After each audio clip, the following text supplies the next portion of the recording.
ተሰማ ሰላም ነው? ህልም ይፈታሉ ተብዬ ነበር። መፍታቱንስ ግን ጭዴን የነቀልኩበት ነው። ግን አንተ ታለማለህ። ምን ማለት ነው? እኔ ሰው አይደለሁም እንዴ? እሱን እኮ ነው። ምን?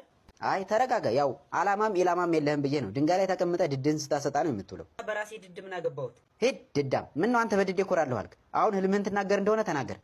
ምን መሰሎት? በህልሜ ጥቁር ውሻ ሲያባረረኝ አየሁ። ካንተ ይጠቁራል? ምን ለማለት ፈልገው? አይ ቶ እንትን ጥቁር ውሻ ማስረጃ አለህ?